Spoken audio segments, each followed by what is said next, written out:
Welcome back two part 2।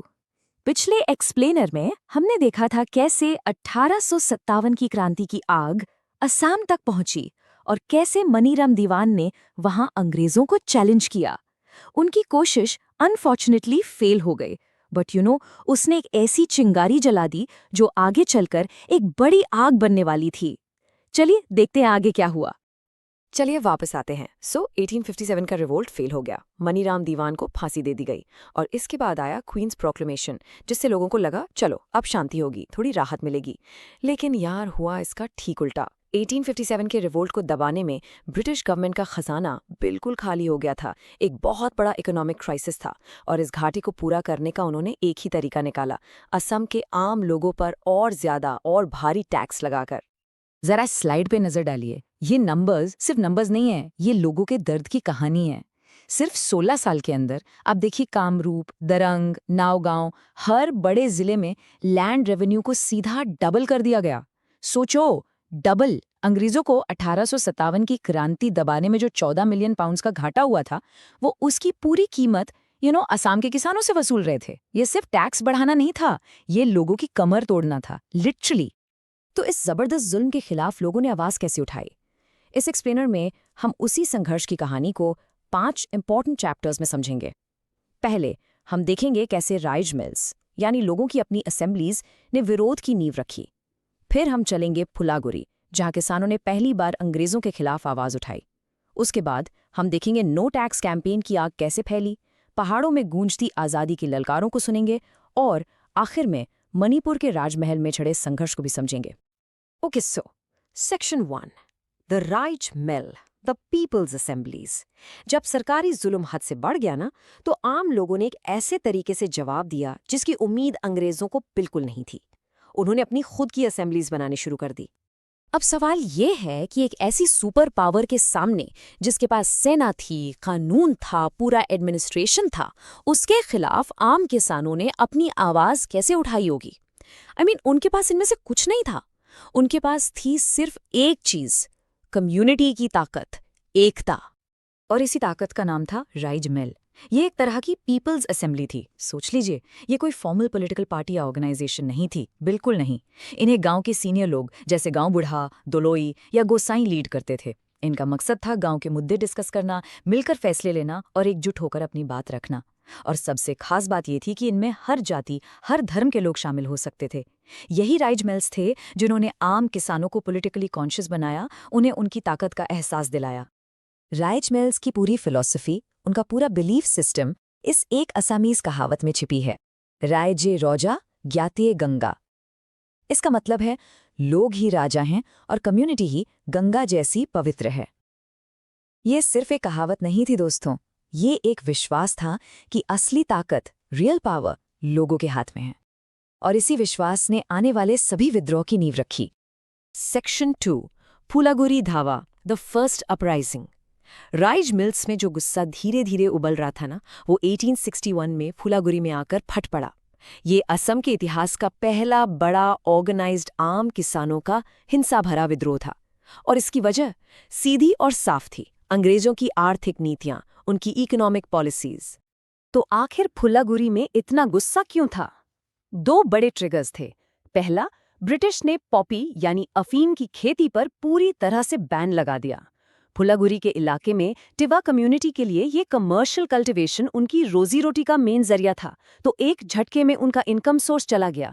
और दूसरा, ये अफवाह फैल गई कि सरकार अब तमुल पान यानी सुपारी और पान के पत्तों पर भी टैक्स लगाने वाली है। सोचो, it's like a double whammy. एक तरफ उनका इनकम सोर्स बंद कर दिया और दूसरी तरफ एक नए टैक्स का डर। लोगों का गुस्सा उबलना तो लाजमी था। अक्टूबर 1861 में हालात बहुत तेजी से बिगड़े। 15 अक्टूबर को लगभग 1000 किसान लाठियों के साथ इकट्ठे हुए।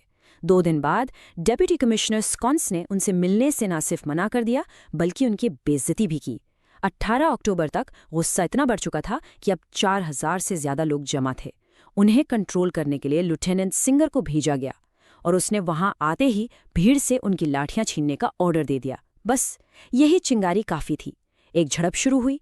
एक किसान ने सिंगर के सर पर लाठी मारी और फिर पूरी भीड़ उस पर टूट पड़ी। लेफ्टिनेंट सिंगर की वही मौत हो गई और उसके शरीर को कुलोंग नदी में फेंक दिया गया। एक ब्रिटिश ऑफिसर की मौत का बदला पूरे इलाके से लिया गया। ब्रिटिश राज का कहर टूटा। हजारों किसानों को टेम्पररी जेलों में ठूंस दिया गया। लखन देका, सोंगबोर लालुंग और रोंगबोर देका को सरेआम फांसी दी गई और कई दूसरों को कालियापानी यानी अंडमान आइलैंड्स भेज दिया गया, जहां से उस जमाने में कोई वापस नहीं आता था। ये सिर्फ कानूनी कार्रवाई नहीं थी, ये दहशत फैलाने का एक साफ संदेश था। लेकिन इतनी कुर्बानियों के बीच इस विद्रोह की एक बहुत बड़ी जीत हुई। And this is important. British सरकार इतनी डर गई कि उन्होंने तामूल पान पर टैक्स लगाने का आइडिया हमेशा के लिए छोड़ दिया। ये साबित करता है कि जब लोग एकजुट होते हैं तो जालिम हुकूमत को भी झुकना पड़ता है।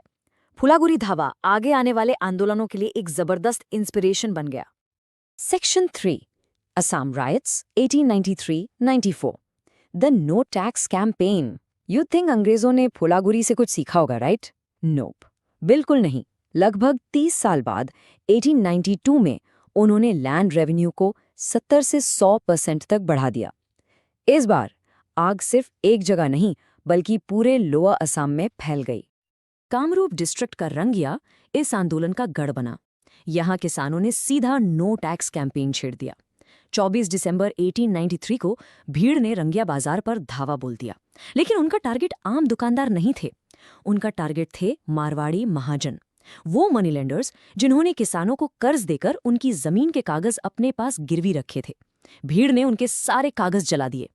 इसके बाद 10 जनवरी 1894 तक 3000 किसानों ने थाने को घेर लिया। जवाब में डिप्टी कमिश्नर मैकेब ने सीधा भीड़ पर गोलियां चलाने का ऑर्डर दे दिया। पालसा रांगिया के पास लखीमा में जो हुआ वो ब्रिटिश जुल्म की सारी हदें पार कर गया। यहाँ के विद्रोह को दबाने के बाद जो नेता पकड़े गए उन्हें एक ऐसी सजा दी गई जिसे सुनकर रूह कांप जाए।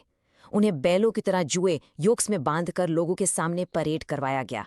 मकसद बिल्कुल साफ था, लोगों के मन में ऐसी दहशत पैदा करना कि कोई फिर से सर ना उठा सके।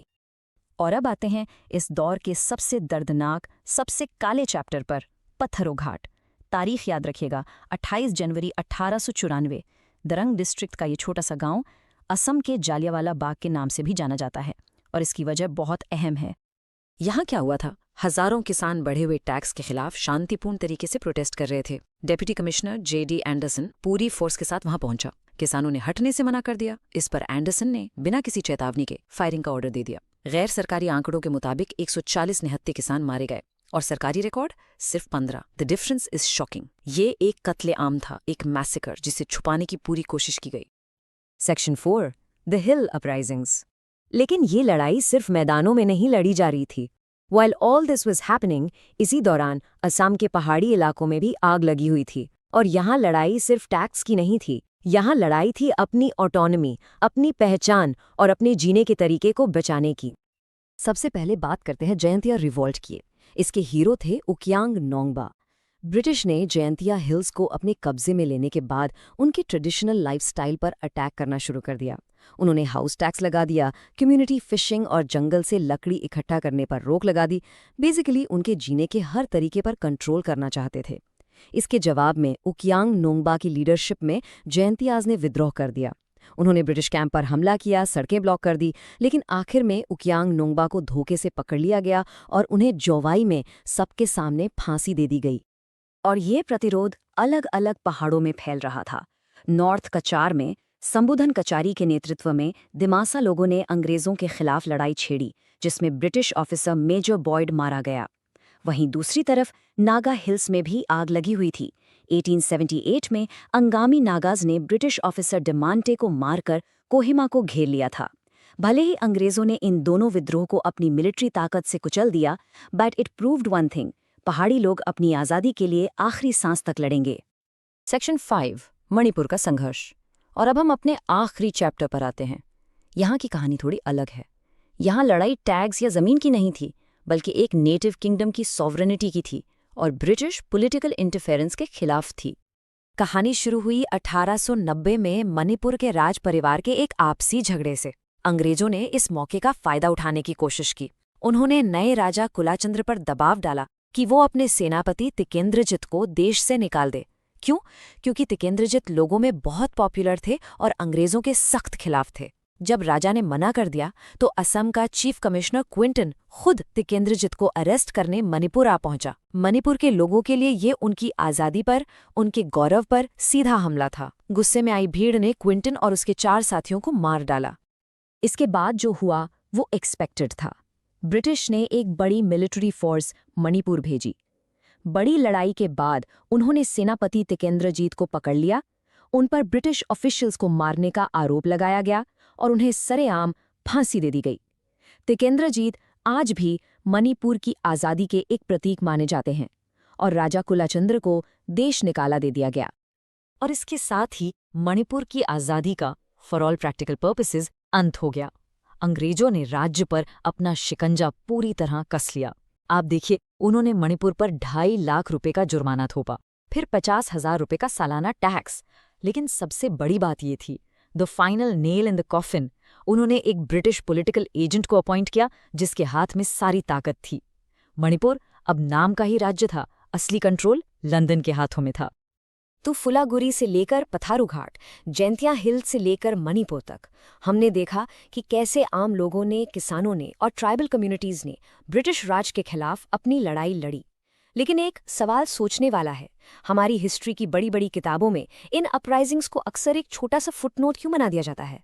क्यों हम इन ग्रास रूट मूवमेंट्स को उतनी अहमियत नहीं देते? और आज इनकी लेगेसी, इनकी कुर्बानी हमारे लिए क्या मायने रखती है? सोचेगा ज़रूर।